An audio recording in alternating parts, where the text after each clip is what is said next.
안녕하세요. 저는 평소 여기 사연을 즐겨 듣는 돌싱녀입니다. 저는 제 인생에서 고비의 순간 알지 못했던 추악한 진실을 알게 되며 이혼까지 하게 되었는데요. 지금 생각하면 제가 모든 걸 내려놓고 무너질 뻔했던 순간에 이혼을 결심하며 제가 다시 일어날 수 있었다는 생각도 드네요. 도대체 어떤 일이 있었길래 이렇게까지 말하나 싶으실 텐데 바로 저의 사연 시작해 볼게요. 저와 남편의 첫 만남은 엄마와 시모의 소개로 이루어지게 되었었어요. 엄마는 작게 카페를 운영하고 있었는데 거기에 자주 오는 손님이 시모였고 평소 가게에 혼자 커피를 마시러 온 시모가 비슷한 나이 또래 엄마와 많은 대화를 나누며 가까워졌다고 하더군요. 이런저런 이야기를 나누다 가까워진 두 사람은 자연스레 자식들 이야기도 나누었고 그러는 와중 비슷한 나이대의 자식이 있다는 것을 알게 되었던 것이었죠. 그렇게 마음이 맞았던 두 엄마는 자식들의 만남을 주선하게 되었어요. 양가 어머님들이 주선한 자리라 부담스럽기도 했지만 한편으론 다른 사람도 아닌 엄마가 주선한 자리이니 어느 정도 신뢰도가 있는 상태에서 남편을 만나게 되었어요. 막상 만나보니 남편은 제가 생각한 것보다 더욱 괜찮은 사람이더라고요. 말도 잘 통하고 소탈하기도 했고요. 그래서 전 남편과 진지하게 만나다 결혼까지 하게 되었습니다. 결혼 준비도 꽤 순탄했어요. 저희는 정확히 반반 결혼을 했는데 제가 그렇게 하자고 먼저 의견을 냈었죠. 저기, 자기만 괜찮으면 우리 반반 결혼하는 거 어때? 요즘은 남자라고 꼭 다 부담하는 것 같지도 않고 반반 결혼도 많이 한대. 자기가 그렇게 말해주면 나야 고맙지. 사실 나 혼자 집 마련하는 건 무리여서 집에 손을 벌려야 하는데 그건 좀 아닌 것 같아서 어떻게 해야 하나 싶었거든. 그랬어? 그런 고민이 있었으면 진작 말했어야지. 그러면 집은 반반으로 해서 공동 명의로 하고 살림은 꼭 필요한 것만 사고 살면서 더 채워 넣는 걸로 하자. 알겠어. 고마워 자기야. 이런 저희의 의견을 양갓집에서도 찬성해 주셨고 그랬기에 보다 더 순탄한 결혼을 하게 되었어요. 짧은 설명을 더 해보자면 남편은 회사원이었고 저는 회사를 운영 중이었어요.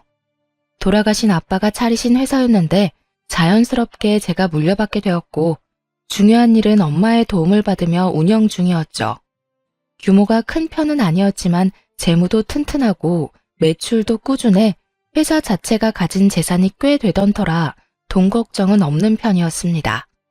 그 외에도 물려받은 건물이 있기도 했고 제가 투자해서 산 집도 2채 정도가 있었고요. 제 나이에 비해 가진 것이 조금 있는 편이라 남편과 결혼을 할 당시 재산에 대해 다 오픈해야 하나 고민이 되더라고요. 하지만 고민도 잠시 아무리 결혼을 했다고 해도 모든 걸 오픈할 필요가 없다고 생각했고 무엇보다 돈이 엮이면 아무리 좋은 사람이라도 하루아침에 다른 얼굴이 되어버리는 경우를 어릴 때부터 종종 봐왔던 터라 그저 작은 회사를 운영한다고만 알렸을 뿐 다른 이야기는 하지 않은 상태였어요. 제가 모든 것을 알려주지 않은 상태이니 당연히 시댁 사정에 대해서도 자세히 묻지 않았었고 그저 먹고 사는데 아무 문제 없다는 정도만 알고 있는 상태였습니다. 저뿐 아니라 남편 역시 시부는 돌아가시고 시모만 계셨던 터라 저는 저대로 시모에게 며느리로서의 도리를 남편은 남편대로 사위로서의 도리를 다하려고 노력하며 지냈죠. 서로가 배려하고 노력하니 당연히 큰 소리 날 일이 없었고 앞으로도 이렇게 서로 아끼고 산다면 행복한 날만 있을 거라 믿어 의심치 않는 날들이 지나가고 있었어요. 그러던 어느 날 회사에서 오래 일하던 회계팀 직원이 갑자기 그만두게 되어 전산이 꼬여 세금 계산이 잘못되는 일이 일어나고 말았어요. 그 덕에 세금이 누락되며 과징금을 지불하게 되었고 그 금액이 생각보다 커 엄마와 함께 회사에서 어떻게 해야 할지 상의를 하게 되었죠. 한참 머리를 맞대고 해결책을 논의하고 있는데 누가 노크를 하며 들어오더군요. 어머님, 여보, 오늘 늦는다고 해서 간식 좀 사왔어요. 이거 드시고 하세요. 당신도 이것 좀 먹고 해. 그 사람은 다름 아닌 남편이었고 양손 가득 엄마와 제가 좋아하는 먹을거리를 사들고 왔더라고요. 갑작스러운 남편의 등장에 당황한 엄마와 저는 급하게 서류를 치웠지만 이미 늦은 것 같더군요. 남편은 서류에 적힌 큰 금액에 대해 아무 말도 하지 않긴 했지만 눈치를 보아하니 많이 놀란 눈치였으니까요. 우와, 이게 다 뭐야? 다 나랑 엄마가 좋아하는 거네. 어떻게 이렇게 우리가 좋아하는 것만 딱딱 골라서 사왔대? 우리 남편 대단한데? 그러게, 우리 사위가 이렇게 내 취향을 잘 알고 있는지는 몰랐는걸. 고마워, 사위. 잘 먹을게. 우리 사위 덕분에 내 입이 행복하겠어. 엄마와 전 남편의 눈치를 살피며 어색한 분위기를 바꾸려고 노력했고, 남편 역시 이런 저희의 의도를 눈치챘는지 엄마와 제가 이끄는 분위기대로 따라와 주더군요. 에이, 장모님, 그렇게까지 띄워주시면 저 오늘 잠 못 잡니다. 다음엔 제가 더 맛있는 걸로 대접할 테니까 시간만 좀 내주세요. 우리 장모님 너무 바쁘셔서 식사 대접 한 번 하는 게 힘드네요. 알겠어. 이번에 급한 일만 처리하고 나면 데이트 한번 해. 네, 장모님. 그러면 저는 먼저 가볼게요. 여보, 빨리 마무리하고 와. 나 집에서 기다릴게. 남편은 먼저 집으로 돌아갔고 저희는 하던 이야기를 마무리 지었어요. 그렇게 일을 마무리하고 집으로 돌아가니 남편이 저에게 할 말이 있다며 저를 빤히 바라보더군요. 저는 무슨 말인가 싶어 남편의 눈을 마주하며 앉아 있었고 한참을 망설이던 남편이 이렇게 말했어요. 여보, 사실 아까 나 다 봤어. 아, 그래? 다 봤구나. 별거 아니야. 걱정할 필요 없는 일이니까 당신은 걱정하지 않아도 돼. 이번에 오래 있던 직원분이 그만두면서 일이 좀 꼬여서 과징금을 좀 내게 됐는데 오늘 잘 해결했으니까 걱정하지 마. 전 혹시나 남편이 걱정할까 싶어 최대한 빨리 상황에 대해서 설명하며 안심시켜주려 노력했어요. 그래? 그렇다면 다행이네. 그런데 도대체 당신 회사 규모가 어느 정도길래 세금을 그만큼이나 내는 거야? 아까 당신이랑 장모님이랑 숨기고 싶어 하는 것 같아서 티는 못 냈는데 내심 깜짝 놀랐어. 금액이 너무 커서 말이야. 아, 이번만 그래, 이번만. 앞으로 더 열심히 해야지. 우리 마누라 능력 좋은 건 알았지만 생각보다 더 굉장한 사람이었네. 내가 더 잘해야겠어. 우리 마누라 밖에 나가서 훨훨 날아다닐 수 있게. 참나, 말 예쁘게 하는 것 좀 봐. 내가 당신 때문에 웃고 살아. 나라고 뭐 다른 줄 알아? 나도 당신 때문에 웃고 살아. 저 때문에 웃고 산다는 그 말. 지금 생각해보니 틀린 말도 아니네요. 남편 놈은 제가 생각지도 못한 계획을 세우며 뒤에서 추악한 웃음을 짓고 있었을 테니까요. 하여튼 남편은 이날도 제 회사, 제 재산에 대해 자세히 묻지도 따지지도 않았고 내심 전 이렇게 넘어가게 되어 다행이다 싶었어요. 혹시나 남편이 세세하게 묻기 시작한다면 어떻게 해야 하나 고민이 많기도 했거든요. 어찌되었든 곤란한 상황을 잘 넘긴 이후 남편은 제가 회사 일로 신경 쓸 일이 많다고 생각했는지 저를 대신해 친정엄마를 더 많이 챙겨주기 시작하더군요. 제가 늦는 날엔 엄마와 함께 밥을 먹고 오기도 했고 병원을 모시고 다니기도 하고요. 그런 남편의 모습을 보며 저와 엄마는 더욱 남편에게 마음을 더욱 열고 있는 중이었죠. 그렇게 몇 달이 지나 회사는 다시 안정권에 들어 운영되고 있었고 마침 시모의 생일이라 시모가 가고 싶다던 식당에서 식사를 대접하고 있었어요. 어머님, 생신 축하드려요. 이건 용돈이에요. 약소하지만 가지고 계시다가 필요하실 때 쓰세요. 어머나, 이렇게나 많이는 필요 없는데. 일단 주는 거니까 고맙게 받으마. 다음 생일부턴 이런 거 필요 없으니까 그냥 빈손으로 오렴. 난 이렇게 너희랑 같이 밥만 먹어도 너무 좋아.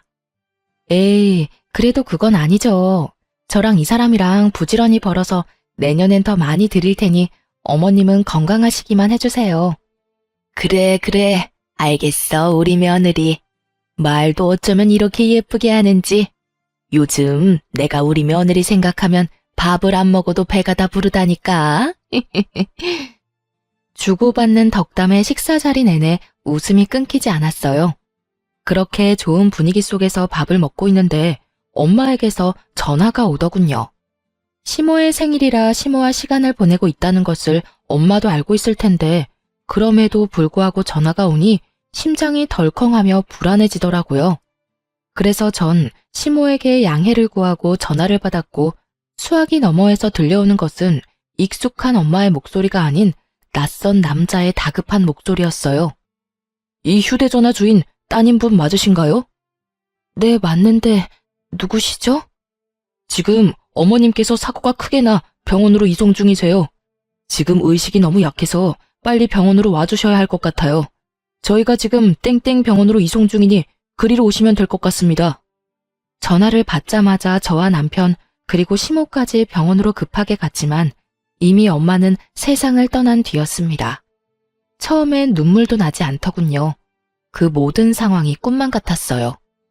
이런 저를 대신하듯 남편이 대성통곡을 하며 울기 시작했고 시모는 자리에 주저앉아 눈물만 뚝뚝 흘려대더군요. 그때야 이 모든 것이 현실임을 깨달았던 것 같아요. 그때야 제 눈에서 눈물이 흘러나왔으니까요. 그렇게 한참을 차갑게 식어버린 엄마의 손을 붙잡고 펑펑 울었던 것 같아요. 제 세상은 순식간에 무너져버렸지만 무너진 세상에서도 해결해야 할 일들은 산더미처럼 많더군요. 엄마의 사고 처리부터 시작해서 장례식장까지 무언가를 해야 할 건 많은데 몸은 움직이지 않았고 이때 남편과 시모가 참 많이 도움이 되었어요. 정신이 반쯤 나가버린 저를 대신해 사고를 낸 상대방과 사건 처리도 해주었고 장례식장도 알아서 다 처리해주고요.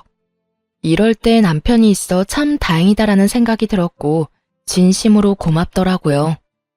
여보, 고마워. 고생 많았지?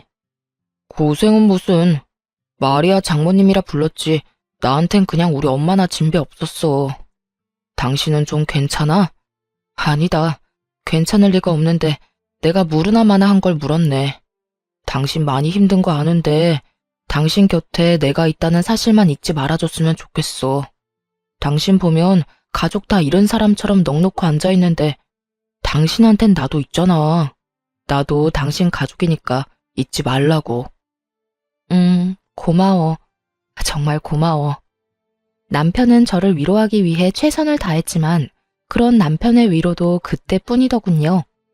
알겠다 하고 돌아서면 다시금 무너져 내리는 마음에 저는 쉽사리 충격에서 벗어나지 못하고 있었죠. 회사 일은커녕 일상생활도 제대로 되지 않을 만큼 혼자 생각에 잠기는 시간이 길어졌습니다. 아무리 나쁜 생각을 하지 않으려고 해도 머릿속에 나쁜 생각들만 가득 차게 되고 좋은 곳으로 엄마도 갔을 거라고 아무리 생각해봐도 다시금 찾아오는 우울함 앞에 무너져 내렸어요. 그렇게 정신을 못 차리고 혼이 나간 사람처럼 지내던 어느 날 회사에 급한 일이 생겼다며 연락이 왔더라고요. 요즘 정신적으로 힘들다는 걸 알고 있는 직원들이라 웬만한 일론 연락을 하지 않는데도 급하다고 연락이 왔었죠. 저는 가까스로 정신을 차리고 회사로 향했고 그곳엔 의외의 인물이 저를 기다리고 있더군요. 여보? 당신이 왜 내 자리에 앉아 있어? 네, 그건 바로 남편이었어요. 급하게 회사로 가 사장실로 들어가니 아침에 출근한다며 나간 남편이 떡하니 제 책상에 앉아 서류들을 보고 있는 것이 아니겠어요? 황당, 당혹, 놀람. 많은 감정들이 머릿속을 스쳐갔고 그 모든 감정들을 담은 표정과 목소리로 남편에게 물었죠. 그런 저의 갑작스러운 등장과 물음에 남편은 많이 당황한 듯 이렇게 답하더군요. 아니 그게 당신이 요새 너무 힘들어하기도 하고 상심도 커서 아무것도 못하는 것 같길래 당신 회사 걱정이 돼서 내가 대신 나와서 일 좀 보고 있었어. 이게 다 무슨 소리인가 싶더군요. 회사 일이 다 같은 것도 아니고 본인이 대신 처리할 수 있는 일이 뭐가 있다고 떡하니 제 자리를 차지하고 앉아있는 것인지 도무지 이해가 되지 않았어요. 아니, 본인이 처리할 수 있는 일이 있다고 한들 나랑 상의도 없이 무례하게 회사 일을 보고 있다니 저는 조금 나리선 목소리로 남편에게 말했어요. 당신, 우리 회사에 대해서 아는 건 있어? 어떤 제품이 주력인지, 이번 분기 땐 어떤 제품을 생산 라인에 올릴 것인지, 각 거래처별로 어떤 방법으로 접근해야 좀 더 효과적으로 거래가 성사되는지 단 하나라도 아는 게 있냔 말이야. 회사 운영에 있어서 가장 간단한 것도 모르는 사람이 뭘 하겠다고 여기에서 이러고 있어?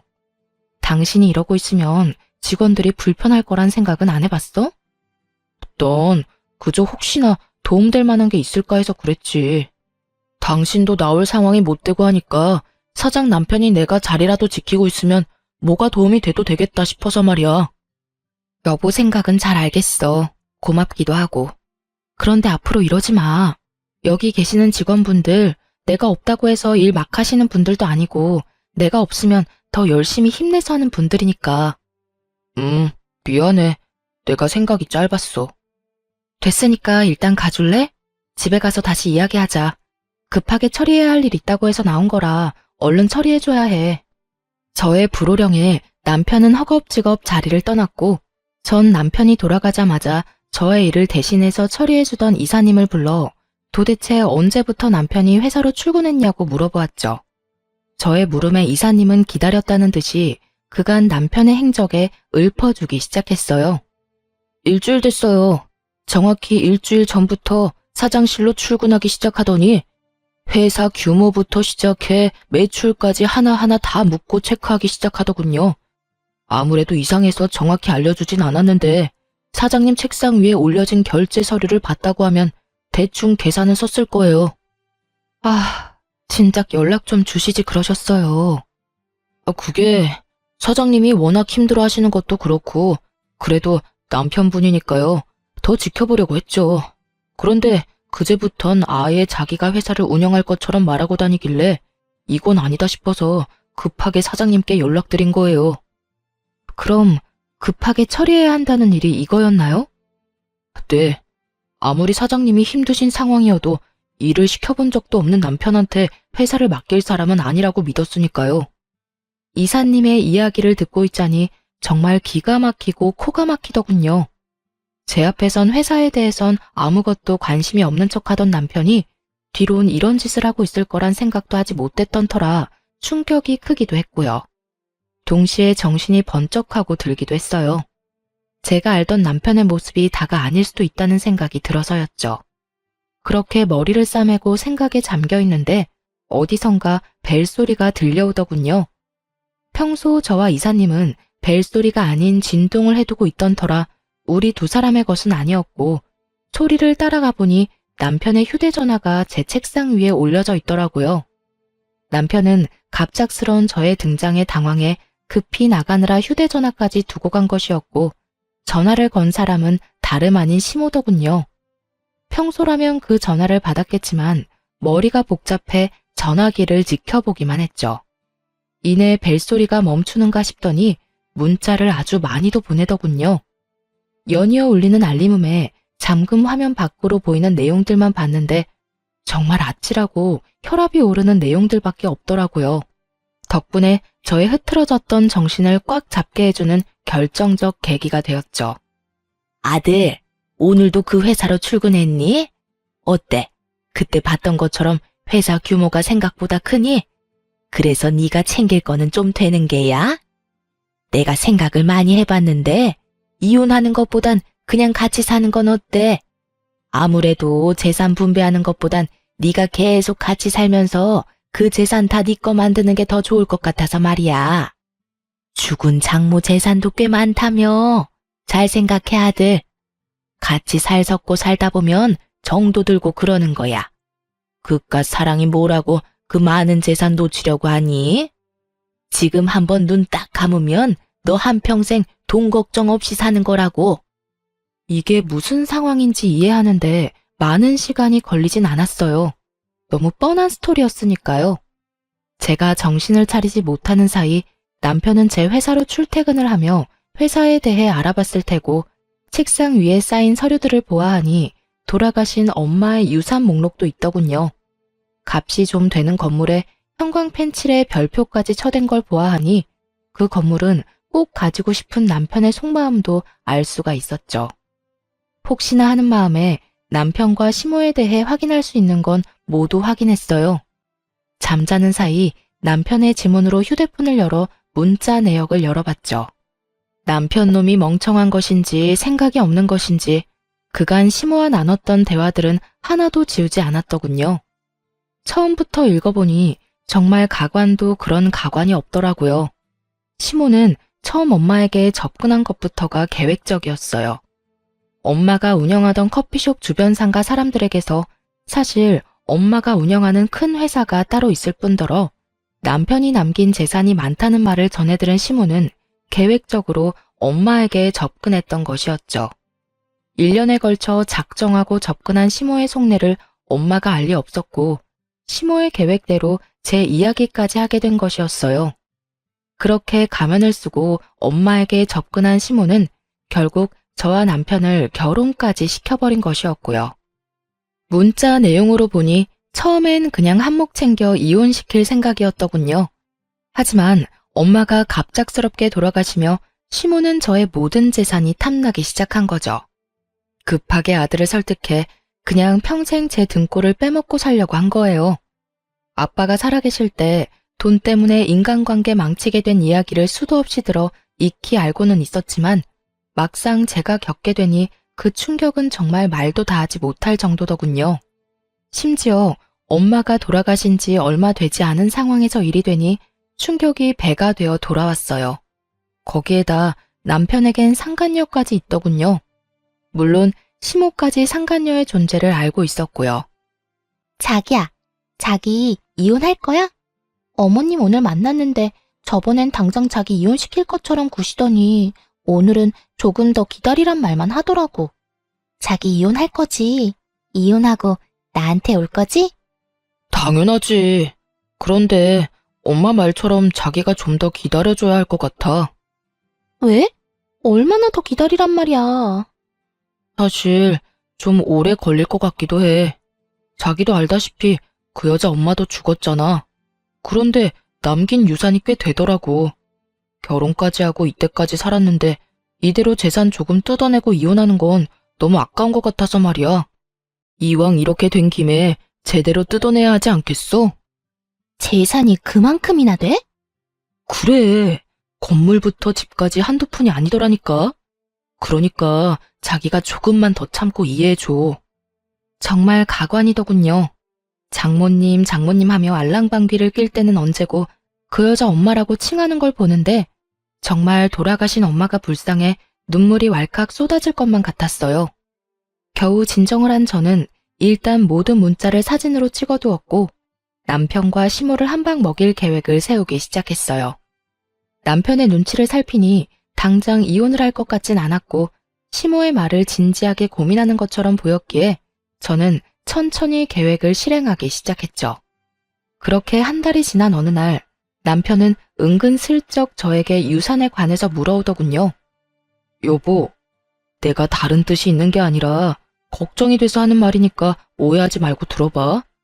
당신 장모님 유산 정리는 잘한 거야? 내가 보려고 본 게 아니라 우연히 장모님 유산 목록을 보게 돼서 말이야. 보니까 건물도 있고 땅도 있던데. 당신 워낙 이리저리 바쁘고 힘들었잖아. 그런 사람이 건물이고 땅이고 신경 쓸 시간이 있을까 싶더라고. 아, 그거? 잘 정리했어. 사실 잘 정리한 것도 아니지. 어? 그게 무슨 말이야? 무슨 일 있어? 그게 사실은 요즘 회사가 좀 힘들어. 그래서 그것들 다 처분해서 회사에 다 쏟아부었어. 아빠가 살아생전 고생해서 일군 회사 내 손으로 망하게 할 순 없잖아. 그래서 엄마 유산으로 일단 급한 불부터 껐지. 남편은 제 말에 태세를 받고 침까지 튀기며 저를 몰아붙이기 시작하더군요. 뭐? 그렇게 탄탄하던 회사를 갑자기 왜? 아무것도 모르는 내가 봐도 앞으로 걱정 없는 회사 구조였는데 그런 회사가 왜 갑자기 힘들어져? 그게 당신도 알다시피 내가 요즘 정신줄을 놓고 살았잖아. 급하게 처리해야 하는 일도 처리 못하고 그러다 보니 그렇게 됐지 뭐. 그런데 당신 우리 회사에 관심이 많았나 봐? 언제 그런 것까지 다 살펴봤대? 그거야. 당신 말대로 장인 어른이 일군 회사니까 나도 당연히 신경이 쓰여서 그랬지. 그래서 회사는 괜찮은 거야? 이제 아무 문제 없는 거야? 그게 아무래도 힘들 것 같긴 해. 일단 급한 불만 껐다는 거지 완전히 안정됐다는 말은 아니야. 아무래도 내 생각엔 힘들 것 같긴 해. 마지막 발악하는 거지 뭐. 저의 말에 남편은 생각이 많아진 듯 아무 말도 없더군요. 그랬겠죠.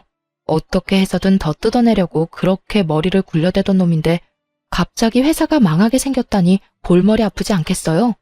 거기에다 그렇게 눈독을 들이던 땅이고 건물이고 다 팔아 망해가는 회사에 다 쏟아넣었다니 남편놈 입장에선 미치고 팔짝 뛸 노릇이었겠죠. 하지만 남편은 더는 저에게 무어라 말을 하지 않았고 저는 정확히 일주일 뒤 결국 회사를 정리하게 된 사실을 알리게 되었죠. 여보, 나 오늘 회사 정리했어. 힘써봤는데 아무래도 무리였나 봐. 제 말에 남편은 그야말로 노발대발 화를 내며 되레 저에게 따져 묻기 시작했어요. 뭐? 그게 정말이야? 당신 제정신이야? 결국 이렇게 문 닫을 거였으면 장모님 유산은 때려붙지 말았어야지. 돈은 돈대로 날리고 회사는 회사대로 망하고 그게 무슨 멍청한 짓이야? 나라고 뭐 마음 편한 줄 알아? 나라고 회사 문까지 닫게 될 줄 알았겠냐고. 아, 그래서 정말 남은 재산이 하나도 없는 거야? 그 많던 돈이 하나도 없다, 이 말이냐고. 그게 뭐 나도 잘 모르겠어. 저는 우물쭈물 대답을 회피했고 남편은 마지막 발악을 마치고 집을 나가버리더군요. 됐다 됐어. 당신 표정 보니까 대충 알겠어. 그러게 나라도 나가서 돕는다고 할 때 가만히나 있지 이게 다 뭐야? 아우 짜증나. 그게 다 얼만데. 당신 얼굴 보고 있으려니 짜증나서 안 되겠어. 난 나갈 테니까 잠을 자든 울고 있든 알아서 해. 그렇게 나간 남편은 집으로 돌아오지 않았고 그 덕분에 편안한 마음으로 꼼꼼히 이혼을 준비하게 되었습니다. 생각보다 제가 가진 증거들은 많았고 변호사분과 만나 상담을 하며 진행하니 더 빨리 정리가 되더라고요. 대충 정리도 됐겠다. 언제 이혼 통보를 하나 고민하고 있는데 마침 시모에게서 연락이 오더군요. 예, 지금 당장 집으로 좀 건너오거라. 왜요? 무슨 일인데요? 어른이 오라고 하면 네 하고 올 것이지 왜요는 무슨 왜요야? 잔말 말고 얼른 와. 사람이 변해도 어쩌면 이렇게까지 변할 수 있는지 온몸에 소름이 끼치며 무섭다는 생각마저 들더군요. 그러면서 오늘이 디데이구나 하는 생각에 신나기도 했고요. 그렇게 들뜬 발걸음으로 시댁에 도착하니 그곳엔 시모와 남편 그리고 상간녀까지 저를 기다리고 있더군요. 남편의 휴대전화를 봤을 때 상간녀의 존재를 알았던 터라 놀랍지도 않았어요. 하지만 엄연히 아직까진 내가 며느리이자 부인인데 당당히 상간녀까지 시모 옆에 앉힌 꼴을 보는데 어이가 없다 못해 웃음이 다 나더라고요. 그런 제 마음을 아는지 모르는지 시모는 제가 엉덩이를 땅에 붙이고 앉기도 전에 본론을 꺼내더군요. 예, 너 그만 우리 아들이랑 헤어져 줘야겠다. 이혼하라니 말이야. 들어보니 너 쫄딱 망했다고 하던데 망한 너랑 계속 살아봤자 뭐 하겠니? 평생 같이 고생밖에 더 하겠니? 제대로 앉지도 않았는데 이혼 말을 들으니 아무리 예상했었어도 화가 치밀어 오르더라고요. 그래서 저 역시 적대적인 감정을 숨기지 않고 되물었죠. 그러니까 지금 제가 망했으니까 이혼하란 이 말이죠? 망했으니 함께 힘을 합쳐 잘 살아보라는 게 아니라 같이 잘 살긴 뭘 잘 살아? 누구 고생시키려고? 말이야 바른 말이라고. 사돈 죽고 네가 제정신으로 살긴 했니? 매일 집구석에서 처박혀서 울기나 울고. 남편 밥이나 제대로 챙겨줘 봤니? 남편한테 따뜻한 말 한마디라도 해봤니? 내가 너 마음에 안 드는 게 한둘이 아니었다. 그나마 깔고 앉은 재산이 많아 어떻게 해서든 이혼만은 안 시키고 살리려고 했더니 그깟 부모 죽은 게 뭐라고 정신 빼놓고 살다가 그 많은 재산도 말아먹고 이런 꼴 보기 싫어서 네 엄마가 그렇게 돌아가신 게야. 너 회사 말아먹는 꼴 보기 싫어서. 이게 무슨 미친 소리인가 싶더군요.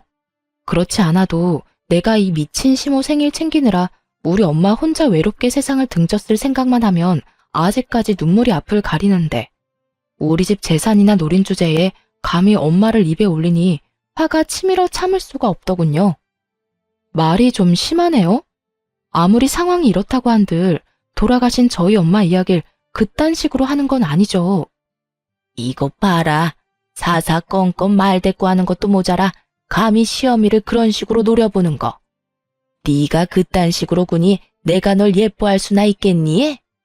돈 줄 땐 예뻐 죽겠다고 이런 복덩이가 없다고 하더니 망했다는 말 들으니까 제가 미워 죽겠나 봐요? 왜? 눈에 가시 같진 않으시나요? 왜 아니겠니? 너 보고 있으면 눈이 콕콕 쑤시는 게 찝찝하고 기분까지 나빠져 온다. 그러니까 얼른 이혼한다는 대답이나 내놓고 썩 꺼지거라. 온 김에 여기 서류에 도장까지 찍어주면 더 좋고. 언제 서류까지 준비한 것인지 시모는 이혼 서류를 내밀며 꼴 보기 싫어 죽겠다는 듯 고개를 세차게 흔들더군요. 그런 시모의 언행도 어이없고 화가 나는데 그보다 저를 더 화나게 했던 건 남편과 상간녀의 언행이었어요. 엄마, 긴 말 할 것도 없어. 야, 엄마 말 잘 들었지? 내가 너 진짜 좋아서 결혼까지 했겠냐? 솔직히 너 재산 말곤 볼 거 뭐 있냐? 여자가 싹싹 가기를 해. 그렇다고 애교가 있기래. 무슨 목속 세워둔 것도 아니고 뻣뻣해서는. 이때껏 아무 말 안 하고 데리고 산 것만 해도 고맙다고 생각해라. 아, 그리고 소송 같은 건 할 생각도 하지 마. 증거도 없을 거고 괜히 없는 살림에 변호사 선임 비용 같은 거 쓰지 말란 말이야. 그러게. 그냥 조용히 이혼해주세요. 들어보니 요즘 사정도 좋지 않다고 하던데. 괜히 시간 낭비, 돈 낭비하지 말자고요.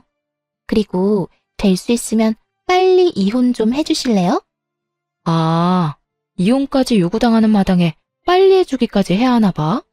내가 왜 그래야 하지? 내가 사실 지금 임신을 해서요. 배부르기 전에 드레스는 입어야 하지 않겠어요? 그러니까 같은 여자로서 배려 좀 하라고요. 드레스 입어봤으니까 알 거 아니에요. 배 나오면 예쁜 드레스 못 입는 거. 처음부터 끝까지 제 앞에서 이리도 당당했던 이유가 다른 것도 아닌 임신이었다니. 저런 부모들 사이에 태어날 아기가 불쌍할 지경이었어요. 전 파렴치한 세 사람의 말이 끝나자마자 크게 웃어버렸고 그런 저를 세 사람은 미쳤냐는 눈빛으로 쳐다보더군요. 당신 미쳤어? 회사 망하고 이혼까지 하게 생기니까 드디어 정신줄을 놔버린 거야? 당신이 미치든 말든 상관없는데 이혼은 해주고 미쳐. 누구 고생시키려고 지금 정신줄을 놔버리는 거야? 야, 나 안 미쳤으니까 걱정하지 마. 이혼하자고? 그래, 이혼하자. 애까지 가졌다는데 이혼해야지. 정말이야? 정말 나랑 이혼해 줄 거야? 그런데 소송은 할 거야. 증거가 없다고 생각하는 것 같은데 뱃속의 아기가 증거가 되고도 남을 텐데 왜 그 생각은 못하는 건지 모르겠네. 멍청한 건지 생각이 없는 건지. 그리고 나 이 집에 들어오는 순간부터 지금까지 모든 대화 다 녹음 중이야. 그러니까 소송 제대로 준비하는 게 좋을 거야. 참고로 나 변호사 선임할 비용 차고 넘치니까 내 주머니 걱정은 하지 말고 당신 걱정이나 해. 아주 제대로 뜯어내 줄 테니까. 저는 시댁에 들어서기 전 휴대전화를 이용해 녹음을 하고 있는 중이었고 아무런 증거도 남기지 않았다고 믿어 의심치 않던 남편은 제 말을 듣고 눈알을 부라리며 이렇게 말하더군요. 녹음? 그딴 게 증거나 될 줄 알아? 그리고 어디서 허세야? 내가 당신 회사 가봤거든. 아예 문 다 닫았던데 무슨 돈이 있다고 그래? 야, 회사까지 찾아가 볼 정성이면 좀 제대로는 알아보지 그랬어. 네 말대로 우리 회사가 얼마나 탄탄한 회사인데 대표가 고작 몇 주 자리 비웠다고 망하겠어? 그렇게 망하는 회사가 어디 회사냐? 구멍가게도 그렇게는 안 망해. 그럼 당신 안 망한 거야? 나는 회사 문 닫았다고 했을 뿐이지 망했다고 한 적은 없어. 회사 건물도 오래되고 해서 회사 문 닫고 더 좋은 부지 사서 옮겼어, 그냥. 당신이랑 이혼하는 기념으로 더 좋은 곳에서 새 출발하려고. 네, 맞아요. 일부러 망한 것처럼 뉘앙스만 풍겼을 뿐이었어요. 모든 사실을 알고 난 후 숨 쉬듯 당연히 이혼해야 한다고 생각했지만 그저 이혼만 하고 물러서기엔 제 화도 풀리지 않을 뿐더러 제대로 된 복수가 되지 않을 것 같더라고요. 그래서 제 나름대로 계획을 세우게 된 것이었죠. 일단 전 낡고 오래된 회사를 더 좋은 곳으로 옮겨버렸고 그 후 힘든 척을 하며 회사가 망했다는 뉘앙스를 풍겼더니 남편 스스로 무덤을 파게 된 거죠. 혹시나 남편이 회사를 찾아갈 수도 있다는 생각이 들어 회사를 옮긴 것이었는데 제 예상에서 한치도 벗어나지 않은 남편이 문 닫은 회사까지 찾아갔었다고 하니 계획은 성공적이었어요. 회사를 찾아간 남편이 문이 닫힌 광경을 보고 정말 제 회사가 망했다고 믿어버렸으니까요. 그리하여 지금처럼 모든 계획이 밝혀졌을 때 더 큰 상실감을 느낄 것이라 확신했는데 제 확신은 현실이 되었습니다. 스스로 관뚜껑을 열고 누워있는 사람처럼 핏기 하나 없는 얼굴을 한 심오한 남편을 보니 통쾌함과 짜릿함이 온몸을 감싸더군요. 두 사람은 말이 없었고 상간녀 역시 상황 파악이 된 듯 아까 그 당당한 기색은 온데간데 없이 사라지고 눈치만 살피기 시작하더군요. 할 말이 있으면 해보라는 눈빛을 보냈고 상간녀는 기다렸다는 듯 이렇게 말하더군요. 사실은 저 남자하고 아무 관계도 아니에요. 그냥 오늘 하루 와서 만나는 척하면서 임신했다는 거짓말만 좀 해달라고 부탁해서 온 거라고요. 아, 그러니까 다 거짓말이라고? 임신한 것도 다? 네, 정말 저는 아무 관계도 아니고 다 거짓말이었어요. 그러니까 저한테 소송 같은 건 안 하시면 안 될까요? 상간녀는 제발 소송만은 하지 말아달라며 무릎 꿇고 울고불고 빌기 시작하더군요. 제가 남편의 휴대전화에서 본 것이 다 있는데 입에 침도 바르지 않고 거짓말을 하는 꼴을 보아하니 상간녀 역시 인간 되긴 글렀다는 생각이 들더라고요. 야, 내가 널 몰랐을 것 같아? 너네 둘 만나는 사이라는 거 진작에 다 알고 있었어. 네? 그러면 다 알고 있었던 거예요? 어떻게, 혹시 사람 붙였어요? 어떻게 알았는지까진 알 필요 없고 여기서 중요한 건 이거야. 내가 다 알고 있다. 그러니까 난 상간녀 소송을 무조건 할 거다. 그러니 넌 소송할 준비와 함께 위자료를 준비하면 된다. 알겠니? 너도 들었으니까 알지? 나 돈 많은 거. 참고로 변호사 선임도 끝났고 준비도 다 된 상태라 너네 생각보다 빨리 소송 진행될 거야. 그러니까 여기서 이러고 있을 시간에 변호사 알아보고 돈이나 준비해놔. 제 말에 상간녀는 모든 걸 포기한 듯 고개를 숙이고 울기 시작했고 남편은 제 손을 부여잡더니 애원하기 시작하더군요. 여보, 내가 다 잘못했어. 내가 잠시 미쳤었나 봐. 난 정말 당신이 망한 줄 알고, 아니, 당신이 망했으면 내가 당신 옆에서 더욱 힘이 돼줬어야 했는데 한순간에 잘못된 판단이 상황을 이렇게 만들었어. 나 지금 진짜 반성 많이 하고 있거든? 그러니까 한 번만 다 용서해주면 안 될까? 용서? 너 지금 용서라는 말이 나오니? 네 말대로 나 망한 줄 알고 이혼부터 하자는 남자를 내가 용서할 것 같아? 그리고 만에 하나 내가 용서하면 저 여자 뱃속에 있는 네 애는 어떻게 할 건데? 왜? 저 애까지 데리고 와서 나한테 키우라고 하게? 아니야, 그럴 리가 있겠어. 당신이 나 용서하고 다시 받아주기만 하면 나머진 내가 다 알아서 처리할게. 정말이야. 당신 신경 쓸 일 없게 깨끗하게 정리할 수 있어. 어쩌면 인간이 이럴 수가 있는지, 이런 인간인 줄 모르고 이때껏 함께 살았던 제가 참 불쌍하더군요. 전 제 손을 부여잡은 남편의 손을 뿌리치며 말했죠. 너 진짜 인간 쓰레기구나. 아무리 상황이 급해도 그렇지 어떻게 네 새끼를 그리도 쉽게 버리니? 야, 길가에 다닌 개들도 자기 새끼 소중한 줄은 알아. 이 말이 무슨 말인 줄이나 알아? 넌 개만도 못한 새끼라는 거란다. 여보, 난 그런 뜻이 아니라 당신한테 용서받고 싶어서. 용서 같은 소리 한다. 네가 저지른 짓이 있는데 이제 와서 용서를 빈다고 용서가 되겠니? 너도 나한테 이럴 시간에 변호사나 알아봐. 절대 쉽고 깔끔하게 끝나진 않을 테니까 각오 단단히 하고. 아, 네 엄마한테도 위자료 청구 들어갈 테니까 그런 줄 알고. 아가, 꼭 이렇게까지 해야 하겠니? 그러지 말고 이혼은 하되 소송만큼은 다시 생각해 주려무나. 네가 그렇게까지 한다고 해서 너한테 남는 게 뭐가 있다고 이리도 모질게 구는 게야, 응? 먼저 모질게 군 사람이 누군데 누구더러 모질게 한다고 하는 건지 모르겠네요. 그건 네가 망한 줄 알고 그랬었어. 네가 망하지 않았던 걸 알았다면 그런 일도 없었을 거야. 망하면 가족 버리는 게 당연한가요? 망하면 당연히 이혼해야 하는 거냐고요. 그리고 지금 망하고 안 망하고가 중요한 게 아니라 처음부터 어머님이 계획적으로 우리 집에 접근했다는 게 중요한 거예요. 그렇게 접근했으면 들키지나 말고 잘 살게 두기라도 하지. 뭐? 망했으니까 이혼하라고요? 참나, 이혼하고 싶은 사람이 누군데. 감히 누구 앞에서 이혼하라 마라 하는 건지. 어머님이 우리 집에 한 모든 일들 변호사 선임해서 소송 시작하면 사기죄로 충분히 엮을 수 있는 거 아시죠? 그러니까 불쌍한 척 좀 그만하세요. 구역질나니까. 저는 단호했고 시모는 곡소리를 내며 울기 시작하더군요. 그놈도 소리 없이 눈물만 흘리고 있었고요. 그렇게 망연자실한 세 사람을 뒤로한 채 새로 마련한 저의 집으로 돌아왔습니다. 얼마나 큰 소리로 울어대는지 집으로 돌아오는 내내 시모의 곡소리가 귀에서 떠나지 않더군요.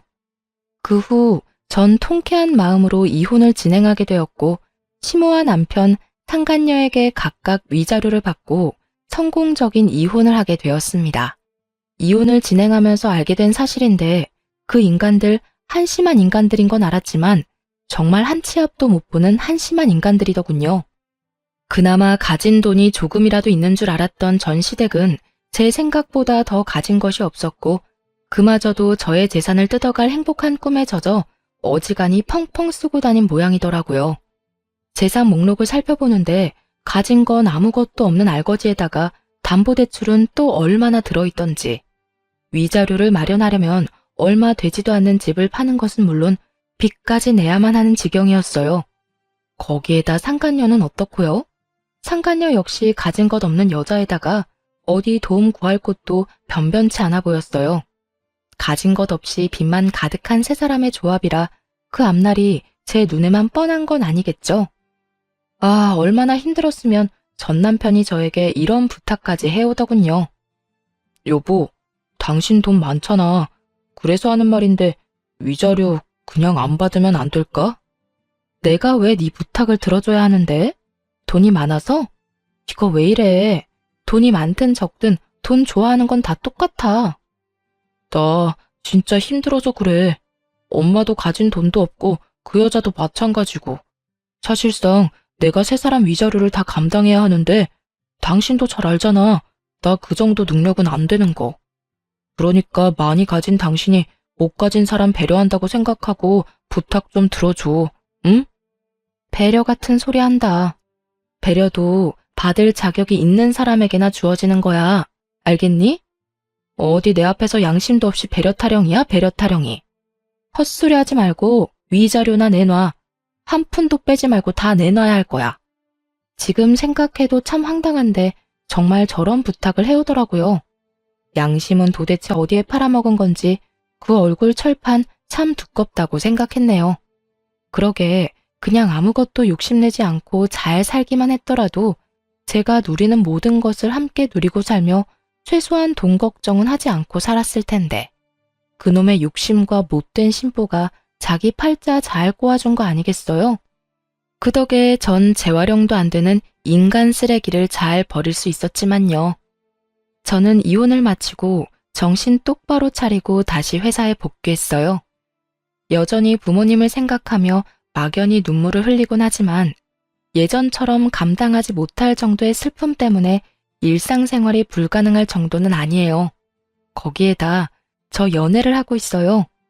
제 연애 상대는 다름 아닌 사연 중간에 등장했던 저희 회사 이사님이신데요. 회사를 진심으로 아껴주던 이사님과 요즘 진지하게 만나는 중이에요. 10년을 알고 지낸 이사님은 제가 유일하게 믿는 사람으로서 저에게 많은 도움을 주기도 하고 많은 마음을 쏟아주며 제가 큰일을 겪고도 오롯이 우뚝 설 수 있도록 많은 사랑을 주신 분이에요. 아직 결혼 생각까지 하고 있는 건 아니지만 이사님이라면 다시 한번 용기를 내보는 것도 괜찮지 않을까 하는 생각도 들곤 해요. 혹시나 걱정하시는 분들이 많으실 것 같아 이사님에 대해 조금 더 설명해 드리자면 과거엔 이사님이셨지 현재는 다른 사업체를 운영하는 사장님이랍니다. 매출은 우리 회사보다 조금 더 나은 것으로 알고 있고요. 적어도 전 남편처럼 돈 때문에 저에게 접근한 건 아니니 걱정하지 말라는 뜻에서 몇 자 더 보태봤네요. 하여튼 전 지금까지 그래왔듯이 부모님이 잘 키워서 물려주신 회사를 위해 노력할 것이고 무엇보다 제 행복을 위해 끊임없이 노력하며 살아가 보려고요. 제가 행복해야 하늘에 계신 부모님도 행복하실 거라 믿어 의심치 않으니까요. 다들 이런 저 응원해 주실 거죠?